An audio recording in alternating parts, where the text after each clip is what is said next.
Hello all of my otaku friends, my name is Profitaku and welcome back to my channel for another manga video. Every year when I go home from the holidays, I always make sure to stop at my favorite otaku slice of heaven, Kinokuniya in San Jose. So this is my vlog of the entire experience. At the end of the video, I'm going to show you what I got, so make sure you stay around to the end. But before we get started, I do want to announce a giveaway. I'm giving away a very special volume 1 of a really interesting series, Dinosaur Sanctuary. This is a slice of life manga following a girl who starts as a dinosaur zookeeper at the dinosaur zoo. It is so cool. How can you win this volume? Well, a couple things first. Number one, you can only enter if you're in the US. I'm so sorry for my international people. It's just easier for me to ship to the US. How do you enter the giveaway? Make sure you like this video, make sure you're subscribed to the channel, and leave a comment down below. Here's the question. If you were in the Jurassic Park world, do you think you would survive? How long would you survive? What would you do to survive? I just want to see what you guys come up with. So may the odds be ever in your favor, and let's get started with the vlog. And before I could even get into the Kinokuniya, I was surprised with the limited time Demon Slayer pop-up store in the Asian supermarket right next door. I had never seen gachapon machines before, so it was awesome to explore all the different ones they had, but they were so expensive. It was like $1 a spin, and it was a minimum of $10. There just wasn't enough variety for me to spend that kind of money. There were several places where you could do some photo ops, which I thought was awesome, but my introvert self was too shy to ask someone to take a photo for me. I love the special artwork and merch made just for the pop-up store. Lots of variety, and the prices were relatively good. I had to hold back just to make sure I had enough for Kinokuniya, but looking back, I wish I would have gotten one of those acrylic stands. Here we are at the pearly gates, walking to see what goodies I could find. The light novel section was plentiful in the store, but there was really nothing on my radar since my backlog on light novels is already so large and everything is retail price at the store. The anime merch in the store sucked this time. I was shocked. Some blind box stuff for Spy Family and Demon Slayer, a good amount of Genshin merch, but nothing that made me go, oh, I need this right now.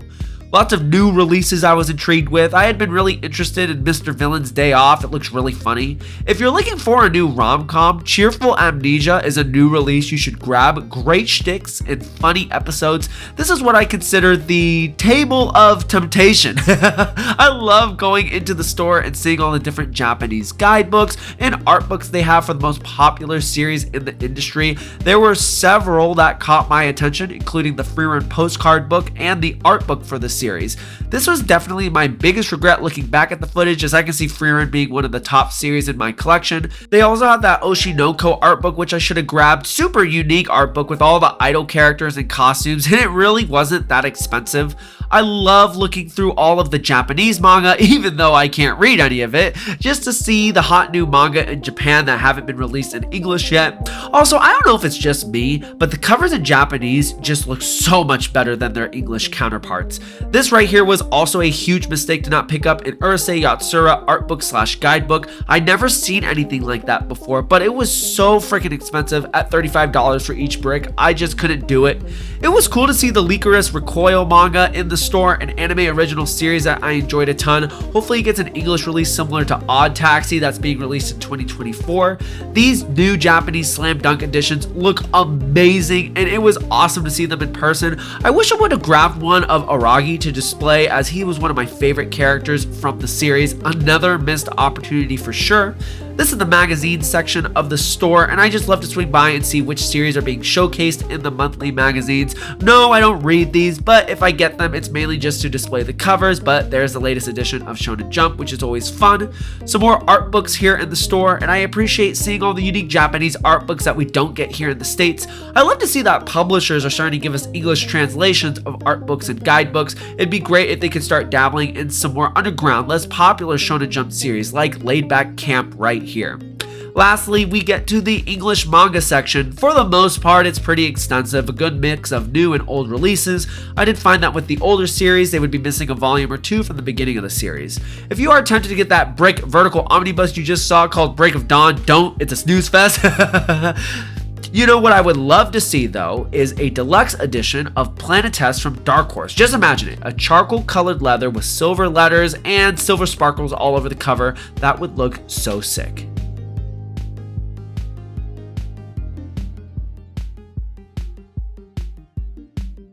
What a great experience all the way around. Just so many surprising and interesting things. But let's first start off with the things that I got from the Demon Slayer pop-up store. First off, we have this nice little postcard detailing the big picture that was there. The next thing that I got here was this little hand towel here. They call it a hand towel, but I do plan on just hanging this up on the wall. But I just think this is so cool. It has all 5 of our characters in all their different kimonos here. It's just the half body, so that's fine with me, to be honest with you, as long as I can get all 5 of the characters. They did also have the ones where it's the full body of just one character, but I just wanted all 5. And this actually was surprisingly not that expensive at $8, so honestly, in my opinion, a steal. And last up from them, I did pick up 2 pairs of dress socks so that I can wear them to work and show off my weebiness.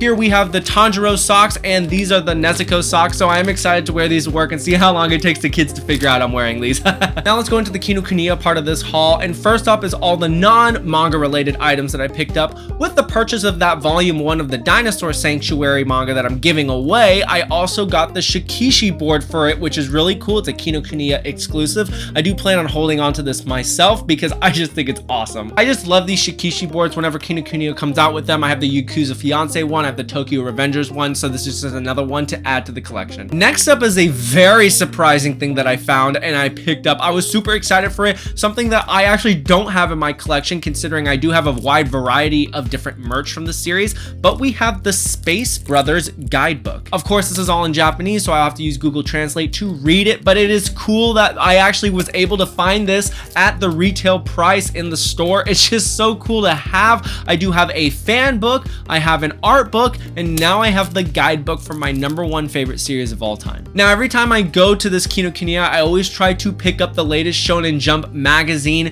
and what a steal this was. What luck, because I found one of my favorite Shonen Jump series of all time on the cover, one of my favorite Shonen Jump characters of all time, Taro Sakamoto from Sakamoto Days. For $6, you just cannot beat this. I'm so glad to have this in my collection. It is going to be on a display stand. I'm going to keep it plastic wrapped because I don't want it to warp or anything like that, but Taro Sakamoto is amazing. Sakamoto Days is amazing. You need to read it. It is an awesome Shonen Jump series, super deep, super crazy. I love all the different action scenes and the comedy as well. You just can't beat it, and Taro Sakamoto is on the cover. Now into the manga portion of this haul. This first volume is one that I personally didn't buy myself. My sister bought it for me for Christmas. I'm super grateful to her, but this is the Kinokuniya exclusive variant cover of Neighborhood Story by Ai Yazawa. I love this variant cover. I think Viz Media knocked it out of the park. I love the back cover, and I also love the French flaps as well. It is just so detailed from beginning to end. What a great release. This is a prequel story to one of her shorter series, Paradise Kiss. I do have the omnibus version of that, so I do plan on reading that this month so that I can get a grasp into this universe, and then I will go ahead and start with Neighborhood Story. And these next 2 volumes are things that I picked up myself. Now, I don't usually buy manga for retail, but I was in the store and I was like, ooh, I kind of just want it because I want to read it right now. First up is Kaguya-sama, Love is War, Volume 27. Volume 28 completes this series, so we are almost done, but I have finished the series. I did read this volume and I did complete Volume 28 online. I am just so glad that I was able to pick this up at the store instead of just waiting. But this is one of my favorite rom-com series of all time, one that I have been following religiously since 2019, my first rom-com series, and still easily one of my top 5 of all time. And last up is a one-shot that I've heard nothing but amazing things about. We have Takopi's Original Sin. The story is a weird one. It follows this alien who goes to Earth. He has all these different gadgets that enhance life. Some of them are goofy, some of them actually help, but he's hungry, he's struggling in this world, and one day he meets this 4th grader. But something's up with her. She has a really messed up life, and thus starts their tumultuous relationship together. Many twists and turns in this manga. I cannot recommend it enough. Make sure you check out my reading log for December 2023, where I go into depth, with no spoilers of course, about what this manga is about and why you should pick it up. And that is it for my annual Kinokuniya vlog. What a great experience all the way around, and I cannot wait to go back next year and see what kind of goodies I find next. And make sure you like, comment, and subscribe so that you can get your very own copy of Dinosaur Sanctuary, a fantastic fantastic manga you don't want to miss out. As always, if you enjoy the content of my videos, make sure you hit that like button, tap the subscribe button, hit that notification bell so that you know when more of my videos come out, and I will see you in the next one. Take care now. Bye-bye.